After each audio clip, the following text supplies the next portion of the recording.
What is going on today, you beautiful blessed boys and girls? Hope you're having the greatest day of your life. Today we got a really fun topic, one I'm excited to jump into, and that is young kings out there, you young men that are starting to date. Maybe you've been dating for a while, maybe you've been married, now you're back on the market after divorce. What you should seek out, what you should run from, what are some red flags, kind of ones that you definitely need to run from and stay away from, no matter how pretty she might be on the outside. And then also I think what's really important is how you become that high quality man to attract these kind of women that you want. Before we start the video, guys, I do want to say putting up a lot of content. Every Tuesday we put out a new video like this. Usually Wednesday, Thursday, we got a short in there. We got some fired up motivational content or some family content. And then every Friday we do a podcast as well with some awesome, amazing, inspiring guests. So give the channel a like, give us a subscribe, throw in the bottom of comments, tell us what you'd like to see more of. The first quality I think you really need to be mindful of and really decipher when you're starting to date is, once you start to take this girl out, the kind of dates you have. First off, I wouldn't be going to a $200 a plate restaurant the first time, because what you're doing is setting the tone.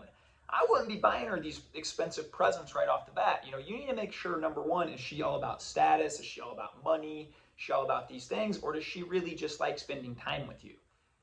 Every girl's probably going to have a fun time if you take her for a $1,000 helicopter ride around the city and give her, a bunch of stuff. But then guess what? That's what's expected. And you don't really know then if she values you or not. So even if you're a young king out there, you got a lot of money, man, I know sometimes you want to show that off. You want to go impress people. But I would urge you to do the opposite.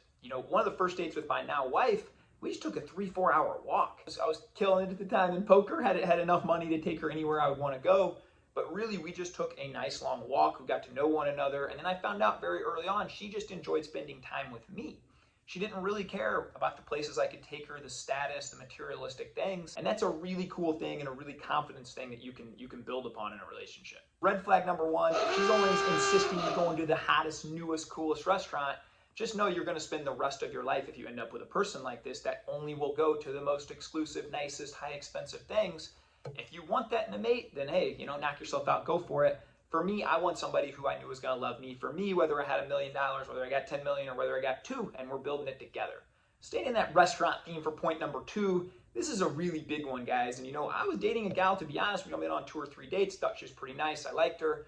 We went to a restaurant for the first time, and she treated the wait staff extremely poorly. This is when I was living in Chicago, and I remember a couple times just kind of cringing, like talking down to the server, saying some comments, this or that, and it really made her go from a 9 to a 1 really quickly. And so, I often say it's very easy to treat, the CEO or somebody who can do something for you with a lot of respect and be kind to them.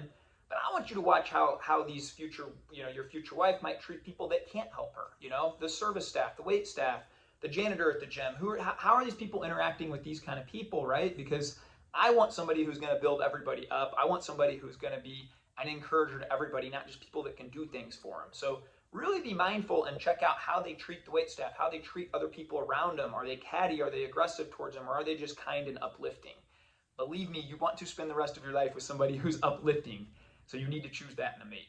Another big one, and this one might be a little controversial, but look, I'm just going to quote from one of my former bosses, and she was actually my boss's boss, but she told me, Tyler, I've worked with 1,000 women and 1,000 men, and it's just harder to get along with all the women together. I've seen girls, not be friends with each other anymore because they wore the same shoes, and the other one thought she was copying off the other one, right? And so, I don't know, when I started dating a girl, one of the big things I looked for, and that I'm just so happy my wife possesses, is that she just always built other girls up. There was never this weird competition or this weird trying to, underhanded put other women down.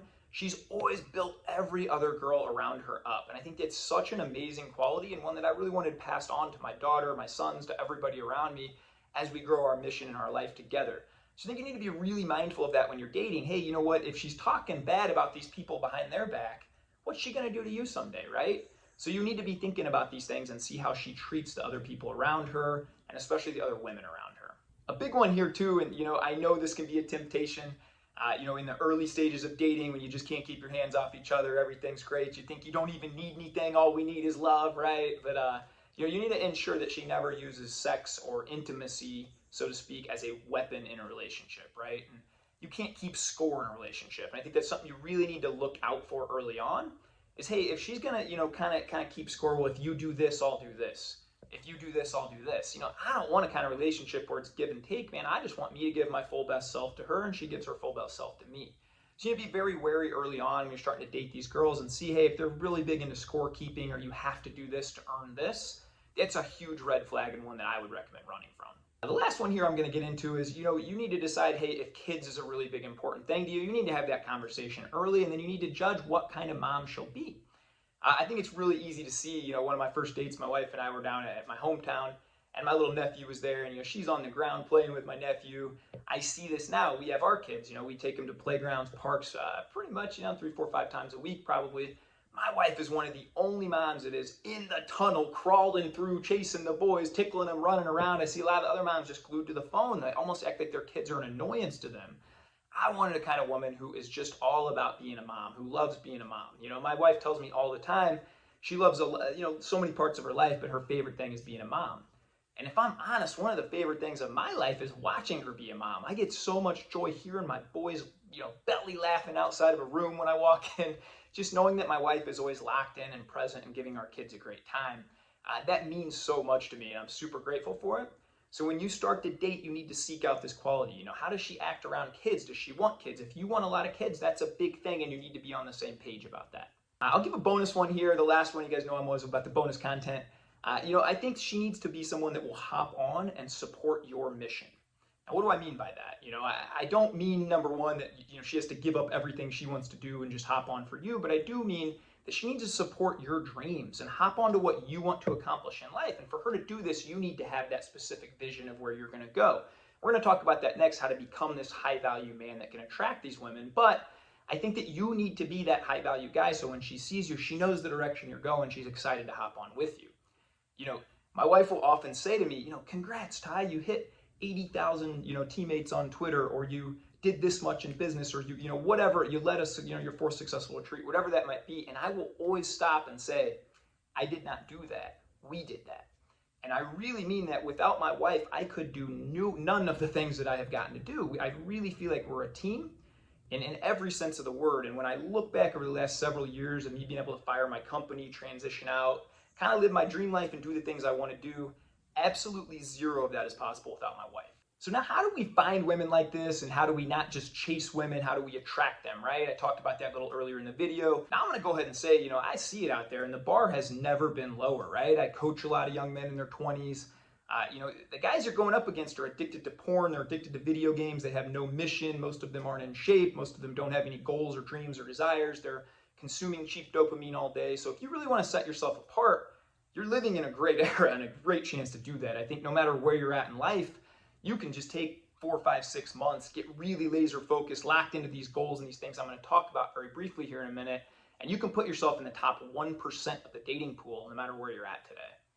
So how do we do that? Number one, guys, you got to quit pornography. Look, pornography is just poison to your mind and your heart and your soul, and what it's going to do is you're going to view women as this prize, this unattainable, this unreachable thing. I need to give and do whatever I need to do. And it's the opposite of becoming that man you want to be, that's disciplined, that's self-controlled, that attracts what's his, doesn't just go mindlessly chase. So you need to do whatever you need to do to quit pornography. Number two, you need to lift weights, man. You need to get healthy. You need to get your body in shape and your mind in shape. And again, if you want to get in the top, 1% of guys, this isn't hard anymore.